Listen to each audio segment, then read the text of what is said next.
ሰላም ጤና ይስጥልኝ የተከበራችሁ የዩቲዩብ ቻናላችን ቤተሰቦች የሰዓቱን መደመጥ ያለባቸውን ሰበር መረጃዎች ይዘን ቀርበናል። ርዕሰ ጉዳዮቹን በማስቀደም ወደ ዝርዝር ዘገባዎቹ አልፋለሁ።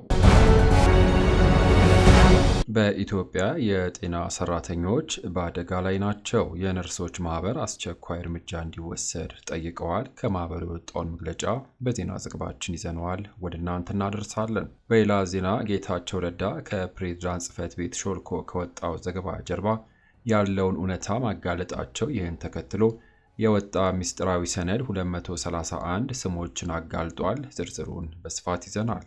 በሌላ መረጃ ምክር ቤቱ 30ኛ መደበኛ ስብሰባውን ነገ ያካሂዳል። በስብሰባው በኢትዮጵያ የውጭ ዜጎች በሊዝ የመሬት ባለይዞታ እንዲሆኑ የሚፈቅድ አዋጅ ረቂቅ በነገው ዕለት ለፓርላማ ሊቀርብ እንደሆነ ተገልጿል። በማዕከልም የባህር ዳር ምክር ቤት የተለያዩ ሹመቶችን ሰጥቷል። ዝርዝሩ ተዘጋጅቷል።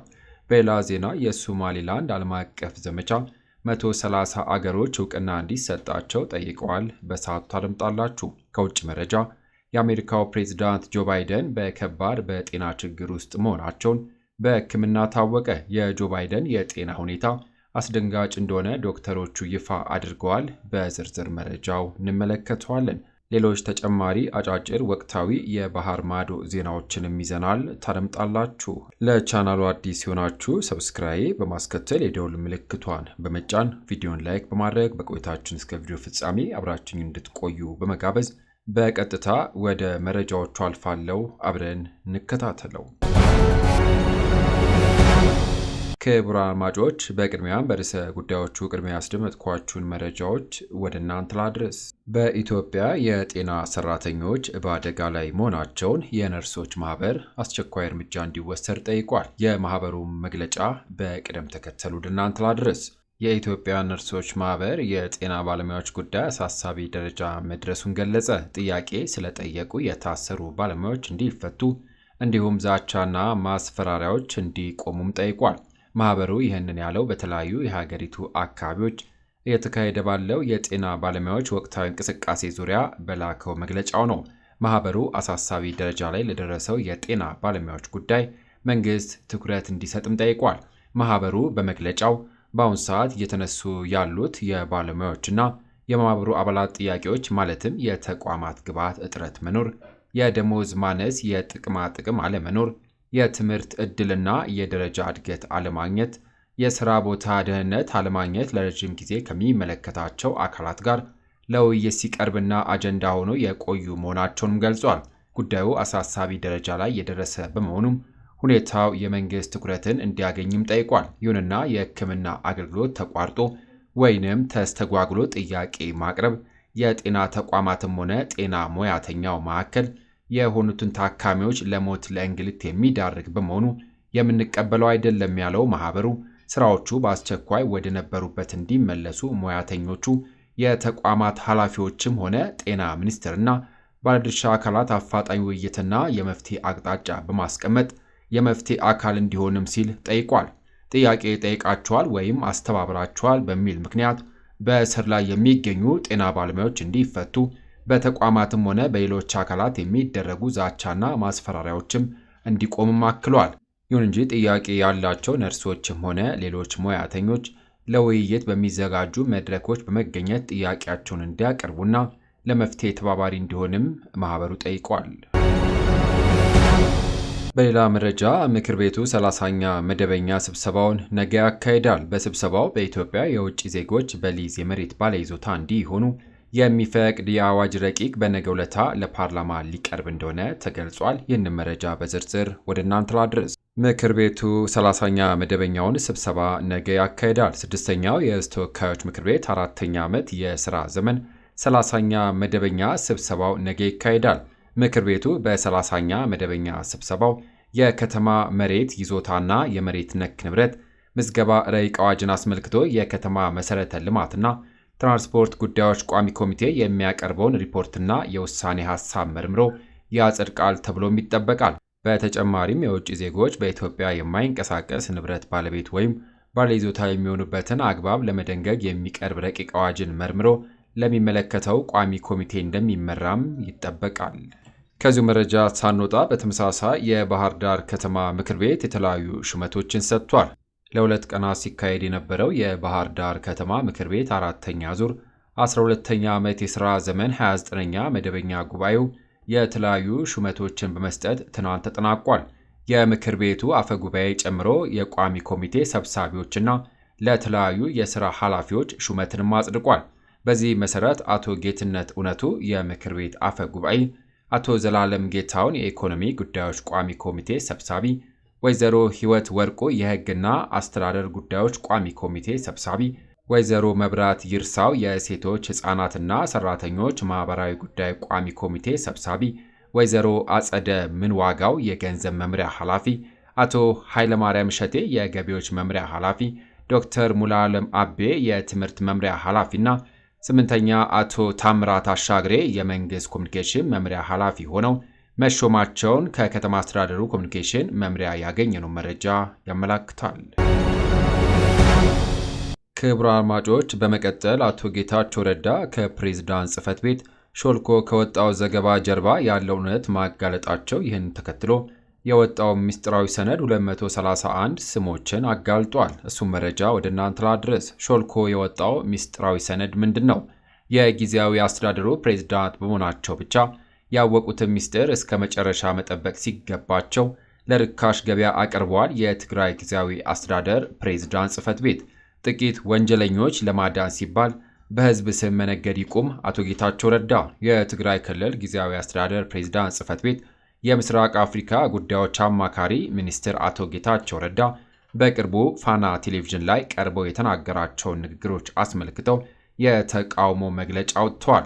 በመግለጫውም አቶ ጌታቸው ለፋና ቴሌቪዥን የሰጡትን ቃለ መጠይቅ የሕግ ልዕልና ለማረጋገጥ ያለመ ሳይሆን የሕዝቡን የትግል ታሪክና ቀጣይነት የሚያጎድፍና የሚያጨልም በቂም በቀል የታጨቀ ነው ሲሉም ገልጹ። በስልጣን ቆይታቸው የታዩ ውድቀቶች ሙሉ በሙሉ ወደ ሌላ አካል ሲያላክኩና ከሳሽ ሲሆኑም ሰንብተዋል ያለው ጽሕፈት ቤቱ ይህ ወደ ሚዲያ ፕሮፓጋንዳ የወረደ ኃላፊነት የጎደለው ተግባር ነውም ብሏል። ይሁንና የጽሕፈት ቤቱ መግለጫ አቶ ጌታቸው ሕገወጥ የሰዎች ዝውውር አስመልክቶ በብዙ ጥረት ተጠንቶ ወደ እጃቸው የገባ ኮፒ ያልተደረገ ሰነድ በወቅቱ ተጠያቂነት ሳያረጋግጡ ቀርተው አሁን በማኅበራዊ ሚዲያ እንዲሰራጭ አድርገዋል ሲልም ይከሳል። ይህ ኃላፊነት የጎደለው ተግባር ሊያጠቋቸው የፈለጓቸው ግለሰቦች ላይ ብቻ ያነጣጠረ ሳይሆን ፍትሕና ተጠያቂነት እንዲረጋገጥ የሚደረገው እንቅስቃሴ የሚጎዳ፣ በጥናቱ ተሳትፎ የነበራቸው አካላትና ቤተሰቦቻቸው ጭምር ለአደጋ የሚያጋልጥ ነውር ሲልም በምሬት ወቅሷል። የጊዜያዊ አስተዳደሩ ፕሬዝዳንት በመሆናቸው ብቻ ያወቁትን ምስጢር እንደ አንድ የሕዝብ ብሔራዊ ጉዳይ እስከ መጨረሻ መጠበቅ ሲገባቸው ለርካሽ ገበያ ማቅረባቸው ማንነታቸው ያሳየ ተግባር ነው ሲልም አቶ ጌታቸው ረዳን ወርፏቸዋል። የፕሬዝዳንቱ ጽሕፈት ቤት መግለጫን ተከትለው ወዲያውኑ ምላሽ የሰጡት አቶ ጌታቸው ረዳ የተጠናው ጥናት ተንተርሶ ወደ እርምጃ እንደማይገባ ስላወቅኩኝ ወደሚመለከተው የበላይ አካል መረጃውን ልኬዋለሁም ብለዋል። ሚኒስትሩ በጥናት ሰነዱ መሠረት ሕጋዊ እርምጃ ሊወሰድባቸው ከሚገባ ተጠቂዎች አንዳንዶቹ ከሀገር ወጥቷል ሲሉም ገልጿል። በመግለጫው ሰው መሸጥ ለትግራይ ሕዝብ የማይመጥን ወንጀል ነው የሚል አገላለጽ በፕሬዝዳንት ጽሕፈት ቤት በወጣው መግለጫ የለም ያሉት አቶ ጌታቸው ሰነዱ ግለሰቦችን ከማጥቃት ባለፈ የሕግ ልዕልና እንዲረጋገጥ ያለመ ነው ሲሉም አብራርተዋል። ሚኒስትሩ አቶ ጌታቸው ረዳ በጥናቱ ሰነዱ የተቀመጠው ሐቅ ነው፣ ጥቂት ወንጀሎች ለማዳን ሲባል በሕዝብ ስም መነገድ ይቁምም ብሏል። ምስጢራዊ ሰነዱ ምንድን ነው? ከሰሞኑ አንድ ምስጢራዊ ሰነድ ሾልኮ ወጥቶ ከፍተኛ መነጋገሪያ ሆኗል። በማኅበራዊ ሚዲያዎችም በርካቶች የተቀባበሉት ይገኛሉ።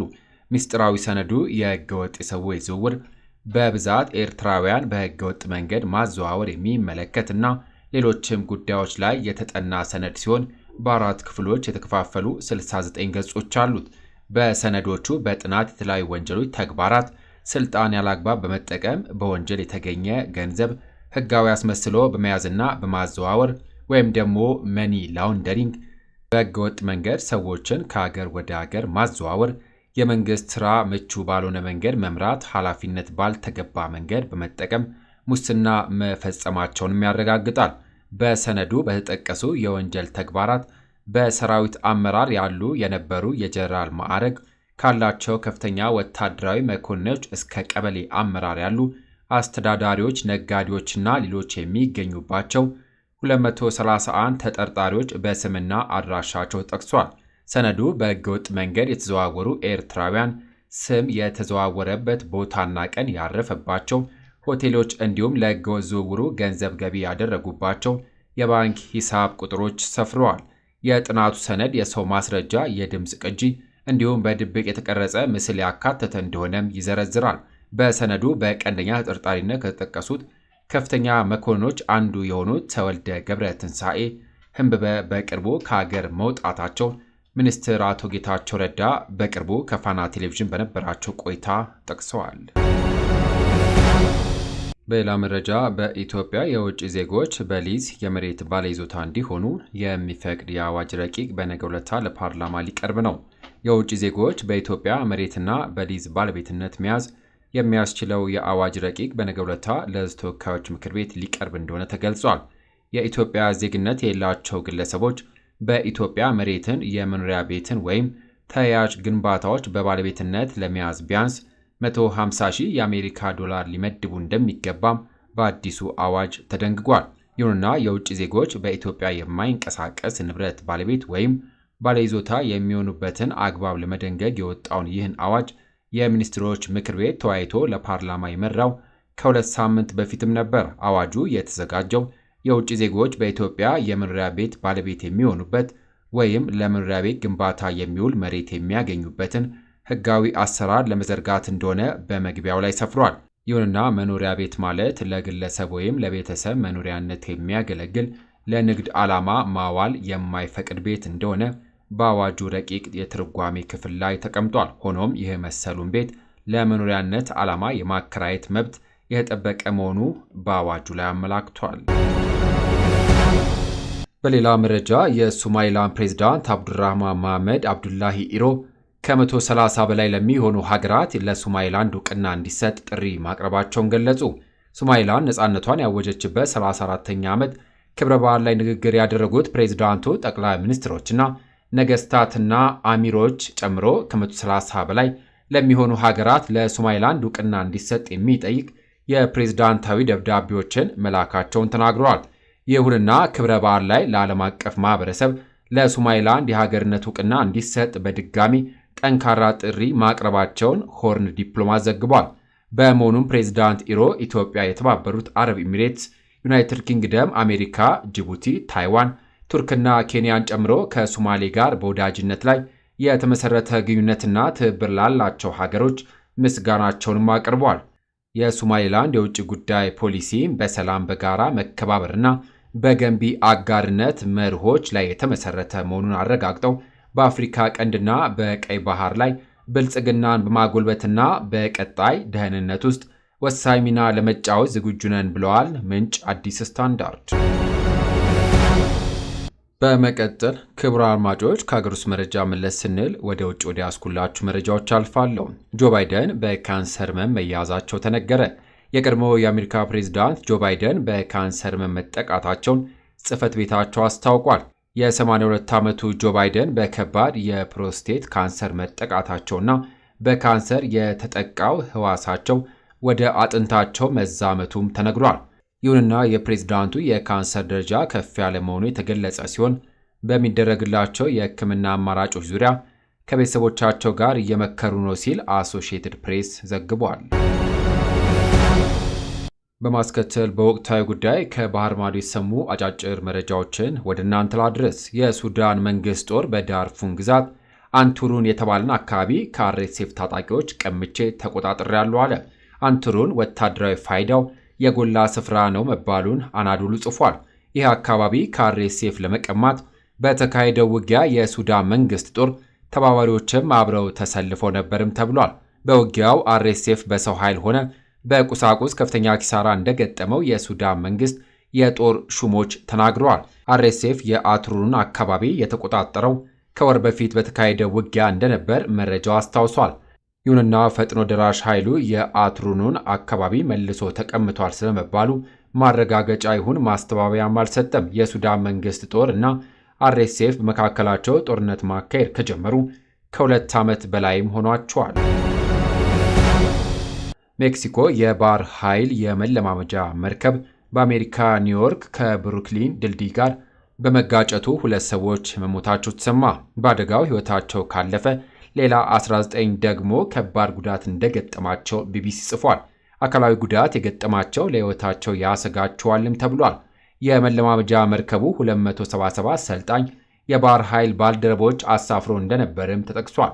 መርከቡ በሜካኒካዊ እክል የተነሳ የኤሌክትሪክ መጥፋት የገጠመው መሆኑ ከድልድዩ ምሰሶ ጋር እንዲላተም ምክንያት እንደሆነም ተገምቷል። በአደጋው ድልድዩ አንዳችም ጉዳት አልደረሰበትም ተብሏል።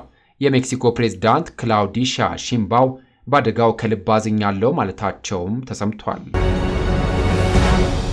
የየመን ሰነአ ዓለም አቀፍ ኤርፖርት ከ10 ቀናት መቋረጥ በኋላ ወደ ሙሉ አገልግሎት ተመለሰ ተባለ።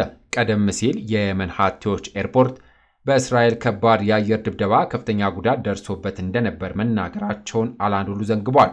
እስራኤል በኤርፖርት ላይ ድብደባ የፈጸመችው ሁቲዎች ወደ እስራኤል ቤንጉሪዮን ኤርፖርት ባሊስቲክ ሚሳኤል ከተኮሱም በኋላ ነበር። ሁቲዎች በእስራኤል ላይ የሚሳኤልና የድሮን ጥቃት የሚሰነዝሩት ለጋዛ ፍልስጤማውያን አጋርነታቸውን ለማሳየት እንደሆነ በተደጋጋሚ ይናገራሉ። እስራኤል የጋዛ ጦር ዘመቻዋን ማካሄድ ከጀመረች አንስቶ የተገደሉ ፍልስጤማውያን ብዛት ከ53,000 መብለጡ በመረጃው ተጠቅሷል። የየመኗ ርዕሰ ከተማ ሰናን ጨምሮ አብዛኛው የአገሪቱ ሰሜናዊ ክፍል የሚያስተዳድሯት ሁቲዎች የኢራን ሁነኛ የጦርና የፖለቲካ አጋሮች መሆናቸውም ይነገራል።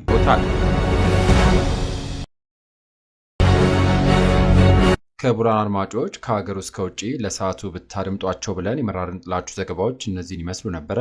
ከሰዓታት በኋላ በሌሎች በአዳዲስ ዘገባዎች እስከምንገናኝ ለሌሎች ለአዲስ መረጃዎች ተጨማሪ ትሩዝ ኢትዮጵያ ሶሻል ሚዲያን ሰብስክራይብ በማድረግ ቤተሰብ እንድትሆኑ ጋብዞታለሁ። በያለንበት የዓለም ዳርቻ ቸር እንቆይ።